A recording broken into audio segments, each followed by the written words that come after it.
the ultimate gold and silver testing guide. Most people get this wrong. Right now, in homes and vaults across this country, thousands of people believe they own real wealth, when in fact, they are holding nothing more than convincing metal and false confidence. The tools they trust, the tests they perform, the experts they listen to, most of it is incomplete. Some of it is dangerously wrong. And the gap between what people think they know and what is actually true is where fortunes quietly disappear. By the end of this video, you will understand exactly why, and exactly what separates those who protect their wealth from those who lose it without ever realizing how. Welcome back to Precious Metals Intelligence. This channel exists for one purpose: to help serious, discerning individuals understand the strategic realities behind wealth preservation. Not the noise, not the hype, but the substance beneath it. If you are here to think critically about how real assets are protected, verified, and passed on with confidence, you are in the right place. And if you would be so kind, let us know in the comments where in the world you are watching from today. It is always meaningful to see just how far this conversation reaches. For most people who buy gold or silver, the moment of purchase feels like the end of the story. They hand over their money. They receive a coin, a bar, or a piece of jewelry. They place it in a safe, a drawer, or a bank box. And from that moment on, they believe the matter is settled. They believe they own something real, something permanent, something that will always hold its value no matter what happens in the world around them. This belief feels natural. After all, gold and silver have represented wealth for thousands of years. Kings stored it. Empires fought over it. Ordinary families passed it down through generations as a symbol of safety. So when a modern buyer holds a shining coin in their hand, it is easy to assume that history itself is guaranteeing its worth. But this assumption is exactly where the danger begins. What most buyers do not realize is that the object in their hand has not actually been proven to be real. It has only been assumed to be real. There's a critical difference between the two. An assumption feels comfortable. A proof requires effort. And in the world of precious metals, comfort is often the very thing that criminals rely on. Over the past 2 decades, something has quietly changed. As the price of gold and silver has climbed higher and higher, the reward for creating a convincing fake has grown just as fast. What was once a rare and clumsy crime has become a refined and global industry. Skilled counterfeiters now use advanced tools to replicate not just the appearance of precious metals, but their weight, their sound, and even their basic physical reactions. A coin can look correct. It can feel correct in the hand. It can even pass a casual glance from someone who has handled real gold or silver before. And yet, underneath that convincing surface, it can be almost entirely worthless. This is not a small or isolated problem. It is a structural shift in how risk works for anyone who owns physical metal. In the past, a buyer's biggest concern was simply the price they paid. Today, the buyer's biggest concern is whether what they paid for is even genuine in the first place. This shift has happened quietly without much public attention, which is part of why so many people remain unaware of it. Perhaps the most troubling part of this story is not the fakes themselves, but the silence that surrounds them. Most people who own counterfeit gold or silver never find out. They do not test their coins. They do not weigh their bars. They simply store them away, sometimes for years or even decades, trusting that the passage of time itself is proof of value. It is often only when they try to sell the metal or pass it on to a family member that the truth is finally revealed. By then, the original seller is long gone, the trail has gone cold, and the financial loss becomes permanent. This creates what can be called a quiet crisis. It is quiet because there are no dramatic headlines, no visible victims lining up to tell their stories. Each case happens alone, in private, often discovered only by accident. But when these silent cases are added together across an entire population of buyers, the total scale of loss becomes enormous. It is a slow leak in the wealth of ordinary people, hidden behind the comforting shine of metal that looks exactly like the real thing. This is why the idea of testing and verification deserves far more attention than it currently receives. It is not a technical afterthought reserved for professionals or collectors. It is not an optional extra step for the overly cautious. It is, in fact, the entire foundation on which real ownership is built. Without verification, a person does not truly own gold or silver. They only own the belief that they do. Understanding this distinction is the first step toward real financial protection. It requires a shift in thinking, away from blind trust and toward informed confidence. It requires accepting that in today's market, sophistication on the side of counterfeiters demands equal sophistication on the side of the buyer. And it requires recognizing that the responsibility for proving authenticity does not belong to the seller, the government, or the marketplace. It belongs to the individual who holds the asset. This is the reality that sets the stage for everything that follows. Because before anyone can understand which tests work and which tests fail, they must first understand why testing matters at all. The next part of this story will explore why so many buyers rely on simple, single-method checks, and why that false sense of security may be the most costly mistake of all. Ask most owners of gold or silver how they know their metal is real, and the answer usually comes quickly. They will say the magnet did not stick. They will say it felt heavy in the hand.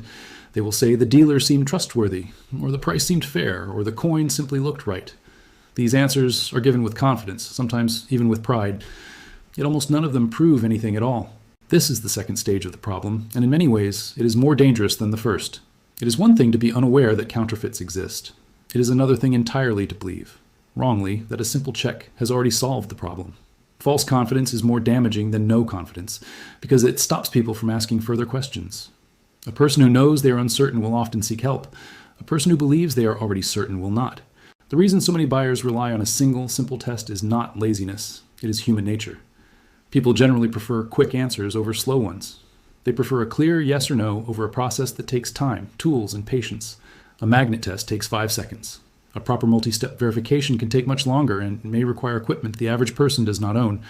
So most people choose the fast path, not because they do not care about their money, but because the fast path feels sufficient. It gives them a clean answer, even if that answer is incomplete. This is precisely the weakness that counterfeiters have learned to exploit. A skilled forger does not design a fake metal object randomly. They study what buyers actually check for, and then they build their product to pass that exact check. If most people only test with a magnet, then the fake is built using materials that will not react to a magnet. If most people only check weight, then the fake is built to match that weight closely enough to pass a casual inspection. The counterfeiter's goal is not to create something perfect in every way. Their goal is only to defeat whatever test the buyer is most likely to use. This explains a pattern that shows up again and again in real cases. A coin might pass one test with complete confidence, only to fail completely under a second different kind of test. A bar might have the correct weight and the correct size, yet fail a test that measures how the metal conducts electricity. A ring might pass a visual inspection under normal light, yet reveal a hollow core or a plated surface once examined more closely. None of these individual failures are surprising once a person understands how counterfeiting actually works. The surprise only comes to those who assumed one test was enough. This is why professionals in the metals industry rarely, if ever, rely on a single method. Experienced dealers, refiners, and collectors typically use what can be described as layered verification. This means applying 2, 3, or even 4 different types of tests before accepting that a piece is genuine. Each test checks a different physical property.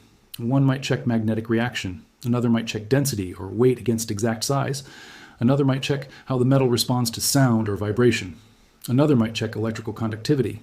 No single test is treated as final proof. Instead, each test adds one more layer of confidence, and only when several layers agree does a professional consider the item verified. The average buyer, however, rarely follows this approach, mostly because they were never taught to. Nobody sits new buyers down and explains that a single check is not enough. Instead, casual advice spreads informally, often from friends, family members, or online forums, and it tends to focus on whichever method is easiest to explain and easiest to perform. Over time, that easy method becomes treated as the standard, even though it was never meant to serve as one. The lesson from this part of the story is not that any single test is worthless. Each method discussed so far has real value, and each can catch certain types of fakes effectively. The lesson is that no single method should ever be trusted alone. Real confidence comes only from combining multiple checks, each one covering the weaknesses of the others. This is the same principle used in serious financial decision-making, where no single data point is ever treated as the whole picture. Understanding the shift from single test thinking to layered verification thinking is what begins to separate an informed owner from an exposed one.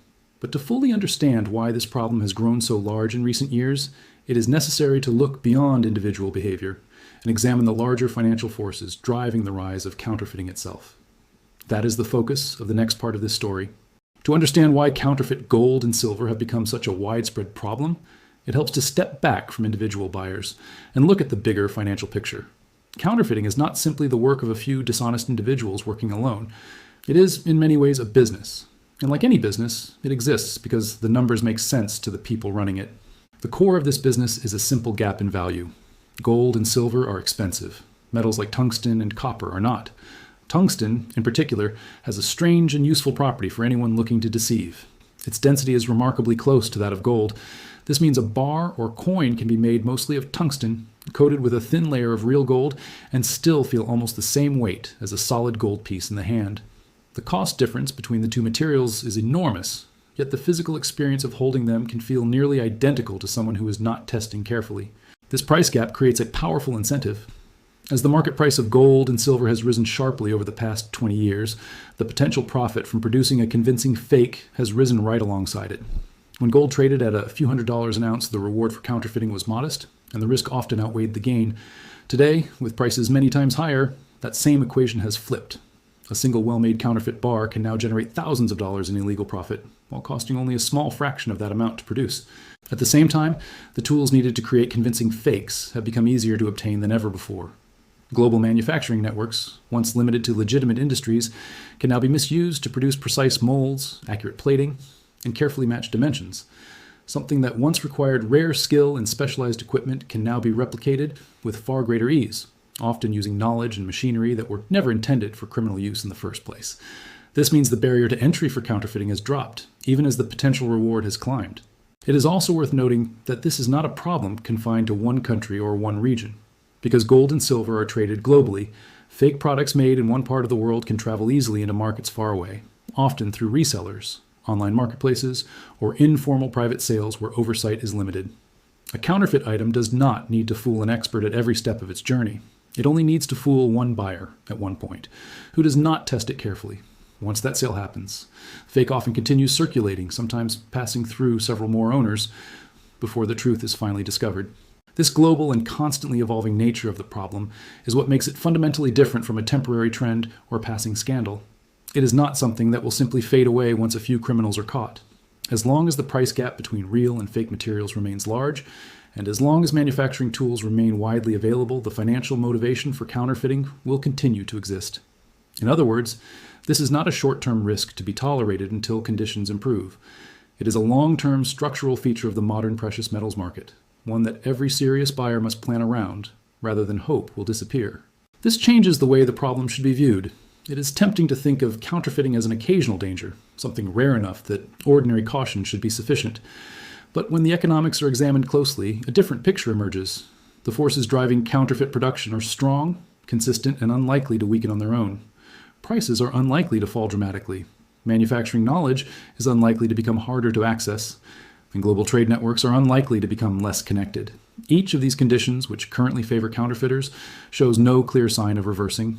For anyone serious about protecting their wealth, this means treating verification not as an occasional precaution, but as a permanent and ongoing responsibility. Just as a business owner must continuously monitor financial risk rather than checking it once and forgetting about it, an owner of physical gold or silver must accept that the threat of counterfeiting is not something to be solved once. It is something that must be managed continuously for as long as the asset is held. With this economic reality now clearly understood, the story turns next to the people who have learned to navigate it successfully.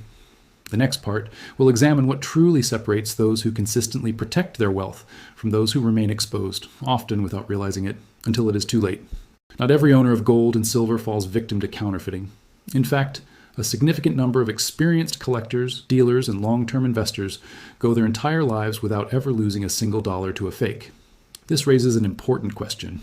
If the economic forces driving counterfeiting are as strong and persistent as they appear to be, why do some people remain consistently protected while others do not? The answer has little to do with luck. It has almost everything to do with mindset and habit. The first quality shared by informed owners is a healthy sense of skepticism. They do not treat trust as something automatically given. Instead, they treat trust as something that must be earned through verification, no matter who the seller is, or how convincing the story behind the sale might be. This does not mean they view every transaction with suspicion or hostility. It simply means they separate the idea of a good deal from the idea of a proven deal. A price that seems fair is not, on its own, evidence that a product is genuine. Informed owners understand this distinction clearly, while exposed owners often confuse the two. The second quality is consistency. Informed owners do not treat verification as something they only do occasionally, or only when a purchase feels unusually large or unusually suspicious. They apply the same careful process every time. Regardless of the size of the transaction or the reputation of the seller, this consistency matters, because counterfeiters do not only target large, obvious purchases. Sometimes the most convincing fakes are placed into small, routine transactions specifically because the buyer is less likely to be cautious. By treating every purchase with the same level of care, informed owners remove this opportunity entirely. The third quality is a willingness to use more than one method of verification. As explained earlier in this story, no single test can catch every type of fake. Informed owners internalize this lesson deeply. They do not search for one perfect shortcut that will solve the problem forever. Instead, they accept that real confidence comes from combining several simple checks, each one covering a different weakness. This layered approach does not require expensive equipment or years of training. It requires only patience and the discipline to follow through, even when a single quick check would feel easier and faster. The fourth quality, and perhaps the most overlooked, is a long-term view of ownership. Exposed individuals often think of a purchase as a single event that ends the moment money changes hands. Informed owners think differently. They understand that the responsibility of verification does not disappear after the transaction is complete. It remains relevant for as long as the asset is held, and it becomes especially important again whenever that asset is eventually sold, gifted, or passed down to another generation. This long-term thinking prevents a dangerous gap from forming between the moment of purchase and the moment of discovery, a gap where fakes often hide undetected for years. Taken together, these four qualities, skepticism, consistency, layered testing, and long-term thinking, form what might be called a discipline rather than a skill. This distinction matters. A skill can be learned once and then forgotten. A discipline must be practiced continuously, in the same way that financial planning, health management, or risk assessment must be practiced continuously rather than treated as a one-time task. This discipline is not reserved for wealthy collectors or industry professionals. It is available to anyone willing to adopt it, regardless of how much gold or silver they currently own. The individuals who protect themselves most effectively are not necessarily the ones with the most experience or the most expensive equipment. They are simply the ones who have chosen to take verification seriously every single time, without exception. With this mindset now clearly established, the story is ready to move from principle into practice. The final part will bring everything together, translating this discipline into a clear and practical framework, so that anyone watching can apply these same protections to their own gold and silver starting immediately.